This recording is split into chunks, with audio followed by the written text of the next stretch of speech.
Hello everyone and welcome back to my channel. आज के इस वीडियो में मैं आपके साथ शेयर करूंगी बहुत सारी घर के काम में आने वाली कुछ बातें, और ये सभी टिप्स और हैक्स को यूज़ करने में आपको लगेंगे 0 रुपीज़। एक भी पैसा खर्च किए बिना आप अपने किचन और पूरे घर को किस तरह से ऑर्गेनाइज्ड रख सकते हैं, और कुछ ऐसी ज़रूरी बातें जो आपको हमेशा काम में आएंगी। तो चलिए without any delay let's start the video.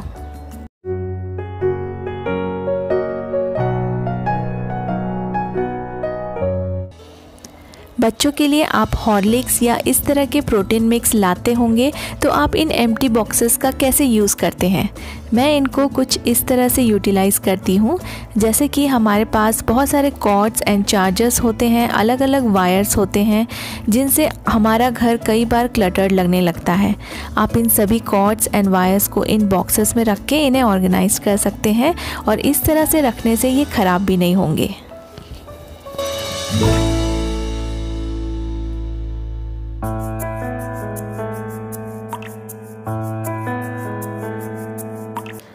आप इस तरह के टॉल बॉक्सेस को गार्बेज बैग रोल रखने के लिए भी यूज़ कर सकते हैं। बस इस तरह से आप एक साइड से रोल के साइज़ के अकॉर्डिंग कट कर लें, और इस तरह से आसानी से ये गार्बेज रोल आप यूज़ कर सकते हैं। है ना बहुत ही आसान। आपको अलग से कोई भी ऑर्गेनाइज़र ख़रीदने की ज़रूरत नहीं पड़ेगी।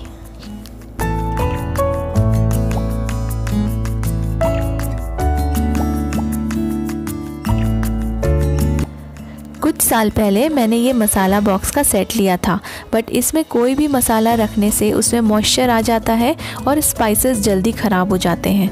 तो अब इस मसाला बॉक्स को किस तरह से यूटिलाइज़ किया जा सकता है। आपके पास भी कुछ ऐसे ही पुराने कंटेनर्स होंगे जिनको आप यूज़ नहीं करते हैं। तो ऐसे कंटेनर्स जिसमें फूड स्टोर नहीं किया जा सकता है, उनमें आप अपने मेकअप का सामान रख सकते हैं, जैसे कि lipsticks, nail paints, cream, compact easily in containers में स्टोर कीजिए, और कॉस्टली मेकअप ऑर्गेनाइज़र से दूर रहिए और अपने पैसे बचाइए।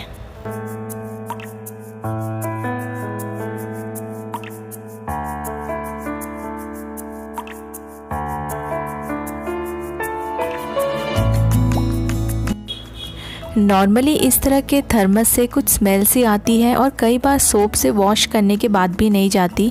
अगर आप भी इस प्रॉब्लम से परेशान हैं, तो इसके लिए आपको सिर्फ 1 या 2 मैच स्टिक्स को जलाकर फिर बुझाकर इसके अंदर डाल देना है, और तुरंत इसका कैप बंद करना है। थोड़ी देर से आप ऐसे ही रखें इसको, और 5 मिनट के बाद थर्मस को अच्छे से लिक्विड सोप से वॉश कर लें, और सारी स्मेल गायब हो जाएगी और थर्मस बिल्कुल क्लीन एंड फ्रेश लगेगा। आप ये सेम ट्रिक ग्लास जार्स के लिए भी यूज़ कर सकते हैं। मेरे पास ये कुछ प्लेट्स पड़ी थी जो मेरी बेटी यूज़ करती थी जब वो बहुत छोटी थी, बट अब ये ऐसे ही बेकार पड़ी हैं। ऐसे कंपार्टमेंट वाले जो प्लेट्स होते हैं, ये बहुत ही कॉमनली हमारे घरों में अवेलेबल होती हैं। अगर आपके पास भी ऐसे प्लेट्स बेकार पड़े हैं, तो उनको यूज़ करें एज अ ज्वेलरी ऑर्गेनाइज़र। आप इसमें क्लिप्स, पिन्स, हेयर एसेसरीज़ या ज्वेलरी रखने के लिए यूज़ कर सकते हैं, और किसी भी ड्रॉर में आप इसको रख सकते हैं, और आपकी ये सभी छोटी छोटी चीज़ें ऑर्गेनाइज्ड रहेंगी।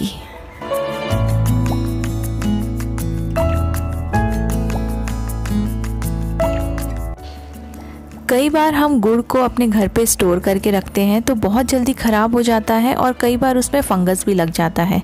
तो गुड़ को कई दिनों तक फ्रेश रखने के लिए आप इसको छोटे छोटे ब्लॉक्स में तोड़ लें, और सेपरेटली इनको पेपर टॉवल में आप पैक कर लें। अगर आपके पास पेपर टॉवल नहीं है, तो आप किसी भी ओल्ड नोटबुक के पेजेस भी यूज़ कर सकते हैं। इनको इस तरह से पैक करके कोई भी एयर टाइट बॉक्स में रख दें और फ्रिज में स्टोर करें। आपका जो गुड़ है वो लंबे समय तक फ्रेश रहेगा।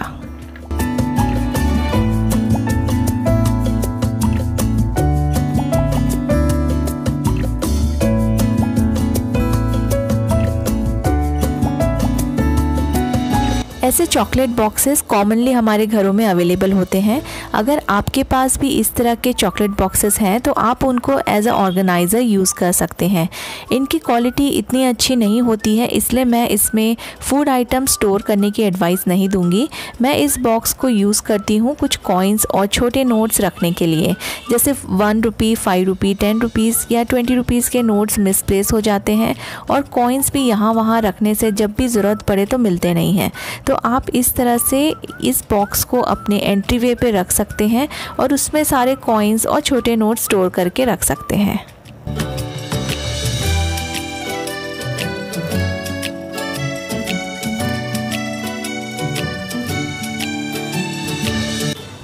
हम सब अपने किचन की क्लीनिंग पे बहुत ध्यान देते हैं और सब कुछ क्लीन रखते हैं, लेकिन लाइटर एक ऐसी चीज़ है जिसको हम डेली यूज़ करने के बाद भी इग्नोर कर देते हैं।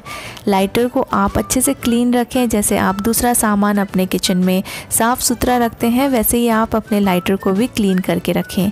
इसको क्लीन करके रखने के लिए बहुत ही थोड़ा सा आप सोप लें ब्रश में और इसको अच्छे से स्क्रब कर लें और फिर हल्के गीले कपड़े से अच्छे से पोंछ लें। आपका लाइटर एकदम क्लीन हो जाएगा।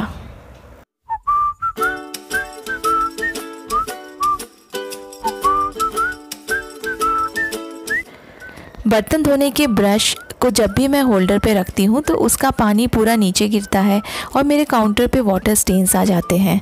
आपके काउंटर पे भी अगर ब्रश के पानी के स्टेन्स पड़ रहे हैं तो आप ऐसे बॉक्सेस लें जो हमारे घर में इजीली अवेलेबल होते हैं और उनमें 10 से 15 होल्स कर दें। लास्ट में सब क्लीनिंग होने के बाद आप कुछ देर ब्रश को इस कंटेनर में डालकर सिंक में छोड़ दें 10-15 मिनट में। जब इसका पूरा एक्स्ट्रा पानी रिंस हो जाएगा तब आप इसको वापस होल्डर पे रख सकते हैं। जो भी एक्स्ट्रा पानी रहेगा वो सिंक में ही निकल जाएगा और आपका काउंटर भी स्टेन फ्री रहेगा।